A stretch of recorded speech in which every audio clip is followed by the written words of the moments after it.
All right, let's welcome to the stage Miss Lydia Criss,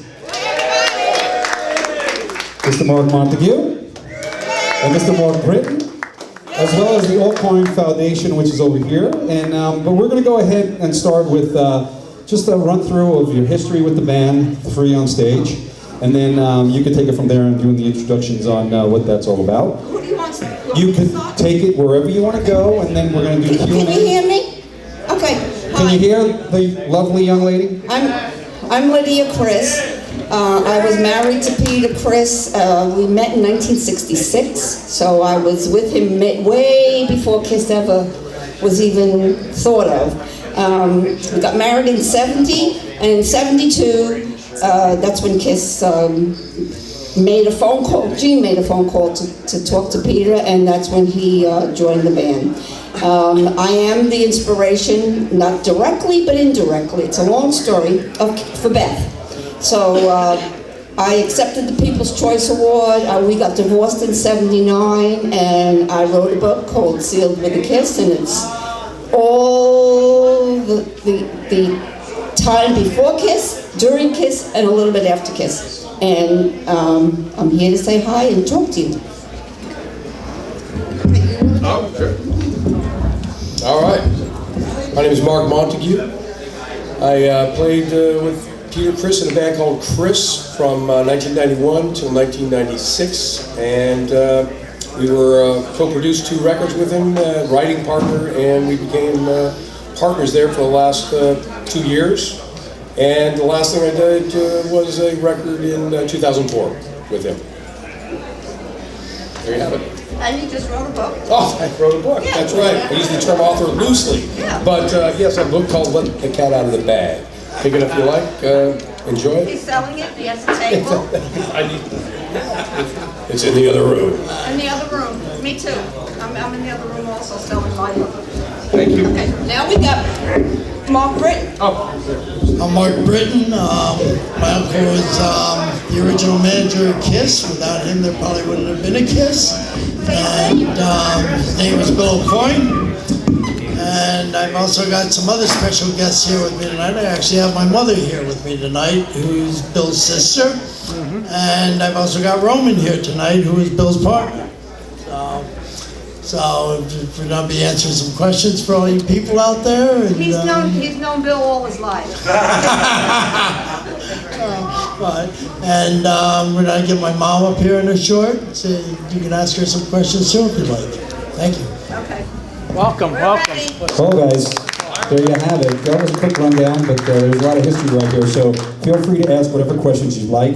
And then, like Mark said, he's going to introduce and bring up some very special guests who you'd like to ask questions to, I'm thinking. So let's go with questions. Who has one?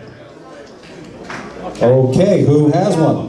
All right. Phil always has something going on. What albums did you work with Peter Criss on? You didn't mention the names of the albums, and how that come to be with the connection with Peter Criss? How'd you meet him, and how'd that come to be? Okay, well, I met Peter in 1991. A friend of mine, Ray Carrion, the first guitarist for Criss, called me one day and said, hey, Peter Criss fired his whole band. You want to go out and audition for him? And then I went down and auditioned for him. The rest of that story is in the book. You can check that out. The other part of your question was the name of the records. Okay. The name of the records. We got a record deal with a small company called TNT Records in the mid-90s, and we did 2 CDs. One was a 5-song CD, and the second one was a full-length CD called Cat Number 1.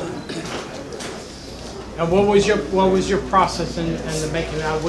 Would you work on it? Would you play the music in it? Talk? I co-wrote the songs, played bass, and co-produced it. The method was your typical method: go in the studio, lay down basic tracks, then overdub the rest of the parts. The label, the main producer was Dino Godwin, and Peter and I co-produced it with him. A fairly simple process. In your process after you worked on the albums, you worked on what other projects you were mentioning? I'm sorry? Other projects after the albums? Other projects? That you worked on after the 2 albums? With Peter? Yeah. Okay. Yeah, we had another record ready to go at the time the KISS reunion took place. And so that record never really came out. I do have those master tapes right now, and planning to put them together. I'm still missing a few. It was done on some rough equipment, let's put it that way, and I haven't found all the tapes yet, so. Let her call, because I own them. So, it's all good. Cool, thank you. Yeah. Any other questions? Don't be shy, guys. Come on, let's do it. Why don't you put that mic in the audience? Yeah, we'll do that. That's cool. So I'll have them come up here, and you know what? If you have a question, come up. But you know what's happening, Lydia? They're all being very shy. They're all being shy. So I'm going to ask the questions Go ahead. because I'm good like that. So, Lydia, Yeah. have you spoken to Peter? Me? You? No, the last time I spoke to Peter was at Bill Coyne's. Oh, sorry. The last time Who's not using the microphone now? Yeah, right. The last time I spoke to Peter was at Bill Coyne's memorial, which was a little bit over 6 years ago. He was very friendly. We took pictures together. We talked, and you know, we had Gigi in the photo, my boyfriend in the photos, and you know, he was very nice. Ace was there too. But I did hear from Gigi when they were getting inducted into the Rock and Roll Hall of Fame, and they wanted me to go, but I just felt a little uncomfortable going, and I had just read his book, so I really felt uncomfortable. You know, we've had you a few times. We love having you, and you've talked about it before, and I'll bring it up again for those who haven't seen Lydia interviews.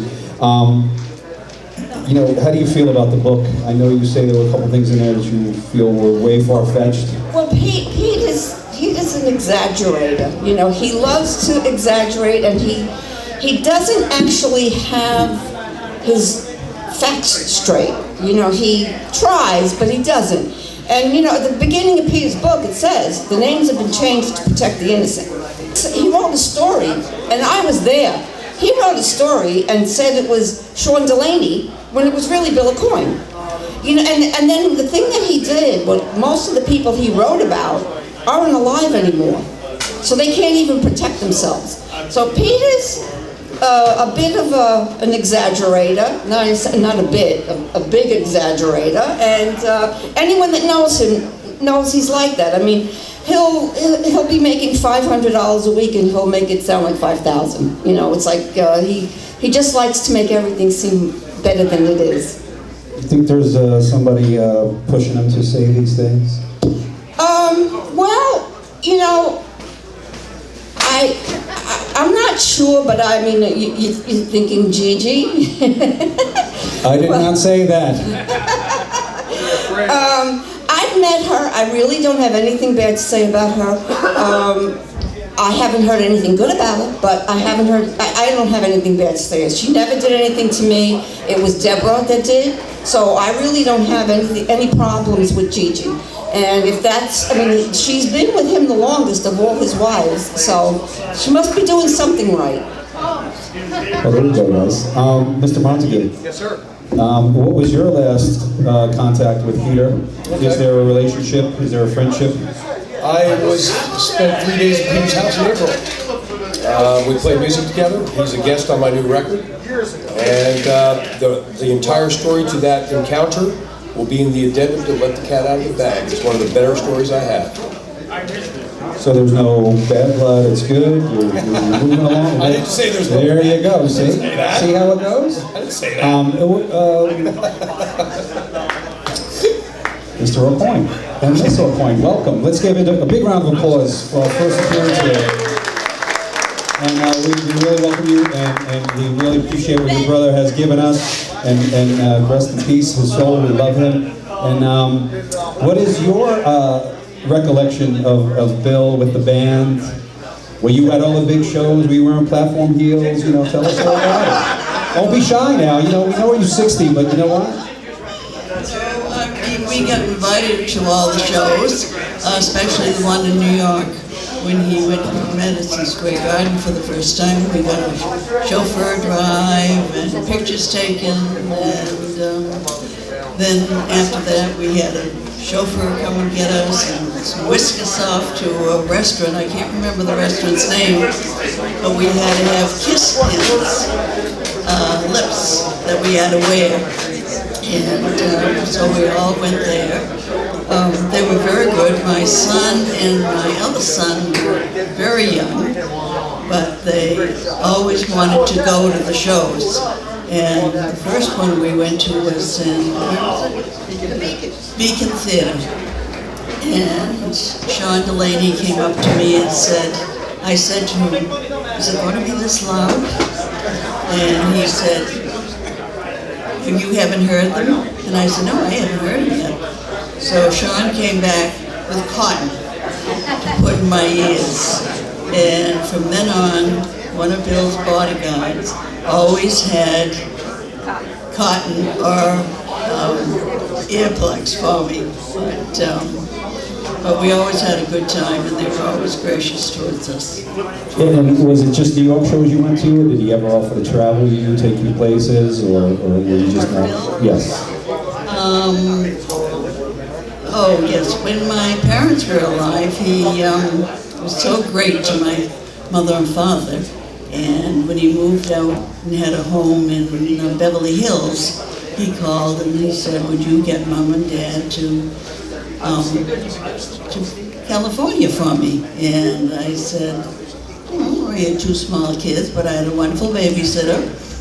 And we went and we started in San Francisco, and Tony Bennett was there.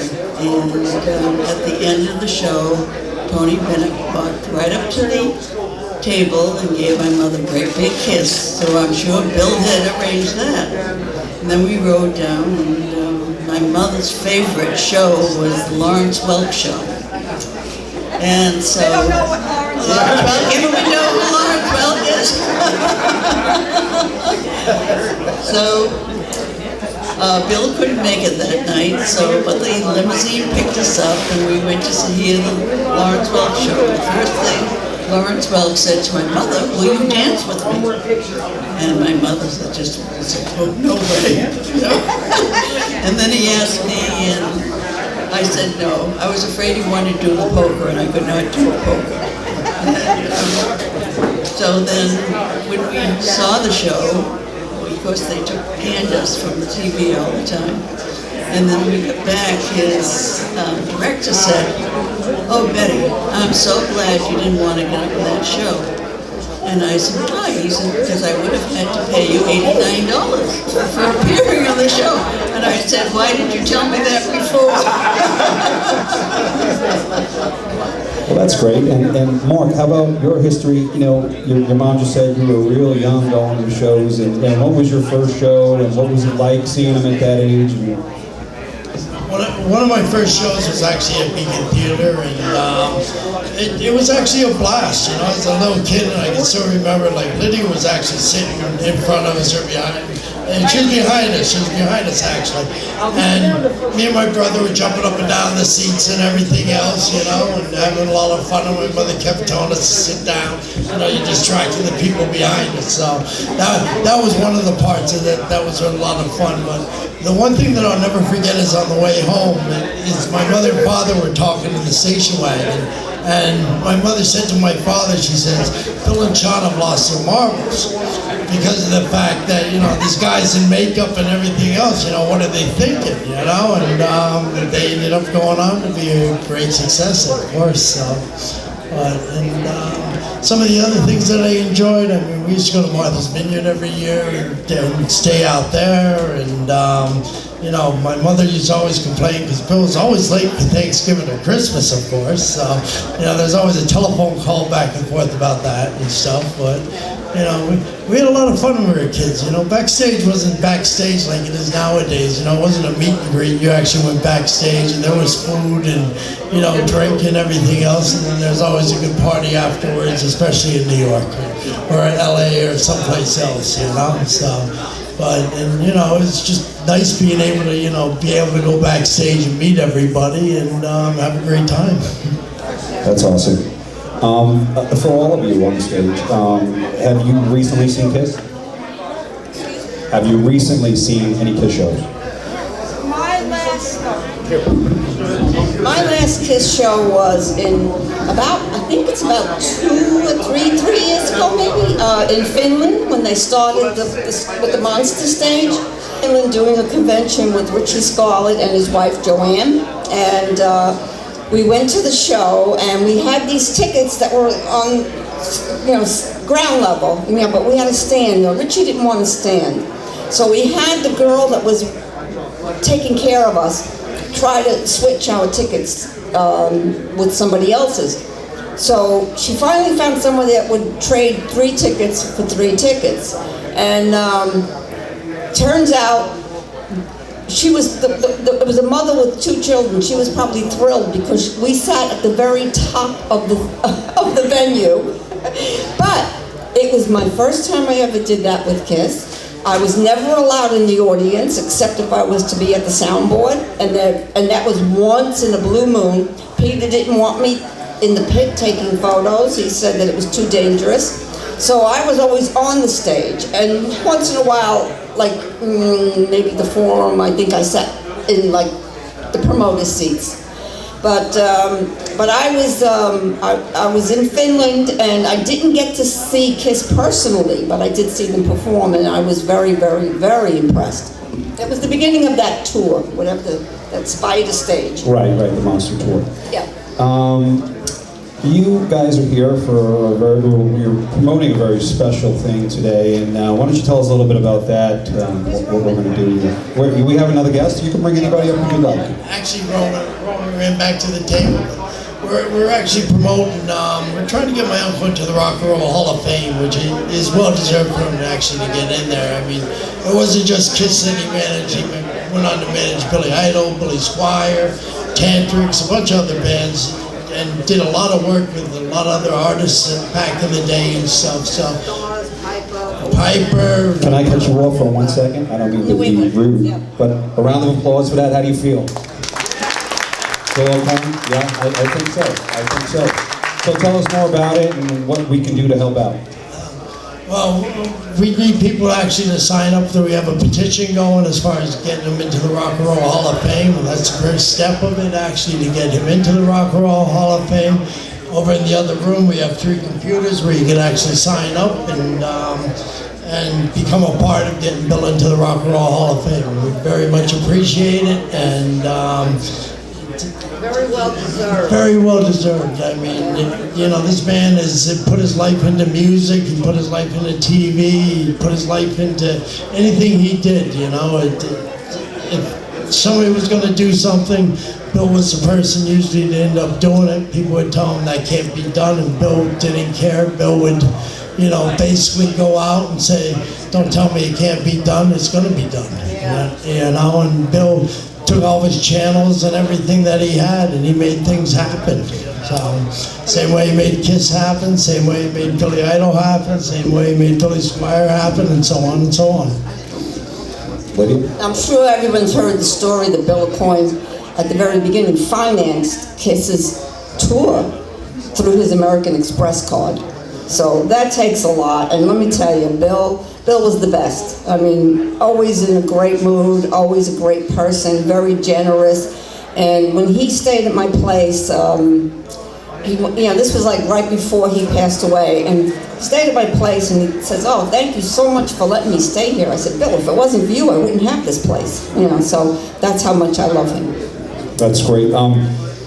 Mark, just to go forward with what you were telling us about what's going on inside, how could people pass it on to other friends? Is there a website? Is there Facebook? I mean, Website. Yeah, there's a website out there. I'm not sure the address of the website, but if you go on Bill O'Coin on Facebook, I know it's on there, and there's also a couple other places it's actually going to be on. Great. Question? Question for Lydia. So first of all, if you're a Kiss fan and you don't have Sealed with a Kiss, please do yourself a favor and pick up a copy. If you have nothing to lose, you have Kiss and Sell, you consider yourself a real Kiss fan, but you don't have that book, Sealed with a Kiss, please do yourself a favor, pick it up. Incredible stories in there, and phenomenal, rare pictures. One-of-a-kind pictures that you will just blow your mind. So go pick it up. So my question, Lydia, is can you share with us your thoughts or memories about a particular picture from the book and highlight some of the stories behind the picture? Any particular picture? Any particular picture you I'll pick the cover photo. Okay, it's the one in the middle. I know there's a lot on the cover, but the one in the middle is Peter and I were on the plane just about to land in Japan, and we were on a 747 Pan Am jet, and we had the entire first class, and he had just put on the makeup, and I think they didn't put the costumes on. They wore Japanese robes, and I remember Bob Gruen was with us. We took photographers, we took writers, publishers, we took a lot of industry people with us also. And Bob Gruen just said, why don't you take a picture together? So I stood next to Peter, and he said, no, don't take a picture next to him. You're always next to him. Take a picture looking at him. And we took that picture. I think one of us is puckering up. I'm not sure. Maybe both of us. I'm not sure. But it's now the cover of the book. Oh, yeah, there we go. And we were getting ready to kiss. A kiss for a kiss. Another question over here. Hi Lydia, how are you? Hi. Hi everybody. Lydia, what was Peter's relationship with Eric Carr? I'm not really sure because I got divorced in '79, and right after that, I got divorced at the end of '79, and then around May of '80, Peter was out of KISS. But I've seen pictures of him with Eric Carr, and he seems to have had a good relationship. I loved Eric Carr. At one point, people used to ask me, "Who's your favorite member of KISS?" And I say Eric Carr. But turns out we grew up in the same neighborhood, and I didn't even know it. So we're in Brooklyn, yeah. But I think Peter respected Eric. I do, because I think at that point Peter wanted out. Guys, this question's for Lydia. Lydia, I've seen photos of you, maybe one in your book, of you with the 8mm film camera. Now, did you film the band and backstage and all that kind of stuff? I've seen a few pictures of you with movie cameras. All right, but everybody asks me that. I do have film. I do have some photos from the plane, from even after when Peter and I went to Bangkok and different places after the tour. But what the thing is, all right, all my life, not all my life, but my mother was always a photographer. She always took pictures with her little brownie, and I used to use her camera. My uncle was a professional, so I kind of wanted to always do the professional thing, but we never had the money for a professional camera. And right before we went to Japan, Bill Aucoin winds up giving us a camera, a movie camera, a projector, a screen, everything that goes with it, film. He just went nuts. So that was in December. We went to Japan in, I think it was March, or February, something like that. But I did the People's Choice Awards that year, and then I think we went to Japan. I never really learned how to use the camera. So I took it with us, but I still didn't know how to use it. So a lot of the film didn't come out right. A lot of the film came out, it's a Super 8 with sound, so it's like, I got the film, the pictures, but I don't have any sound. And then eventually the sound comes in, I don't know why. And but on the plane I have a little bit of pretty cool footage.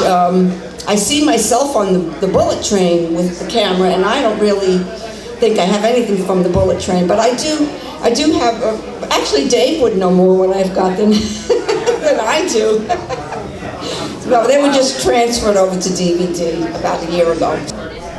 This is for Lydia. I just wanted to know what Peter thought of the cat persona and the makeup. Did he give you any stories about what he really thought about the makeup and everything? At the beginning, you mean? Yeah. Well, at the beginning it was kind of strange, but the thing is, they took this photo. They were at the time the New York Dolls, and the glam scene was David Bowie, Alice Cooper. It was all happening then, and they wanted to kind of emulate the Dolls, because they thought that was easier to do, and so they all put on some makeup, and because they took a picture, and it's a famous photo. It's in a hallway in the loft where they used to rehearse, And Jean and Paul looked like transvestites. You know, they were just too big for feminine makeup. So that's when they decided, especially Jean. And so that's when they decided to go a different route. And they didn't know what to do, but I think because Jean was such a fan of horror movies from the 30s, and for some reason, I guess black and whites, maybe they have white face. So he said, let's try that. So they all kind of came up with a character. That was, they were told to go home and come up with a character. And that, you know, Peter wanted to be the cat because he felt a cat is very independent. I mean, also the fact that it has 9 lives, you know, so that was another one of his things. Fortunately for Peter, he's outlived that. You know, I mean, he pushed it a lot, but he, you know, they all thought it was pretty cool. They weren't. I mean, I was the one that, how am I going to tell my parents this one? How am I going to go to work? You know, because I was still working then. How am I going to tell my bosses that, you know, my husband wears makeup? Well, let's give it up for him, guys. Big round of applause. Let's thank them for coming out and giving us these great stories. You can meet these fine folks over in the other room. And coming up, stick around, we have Bruce and some other guy who's a cat these days.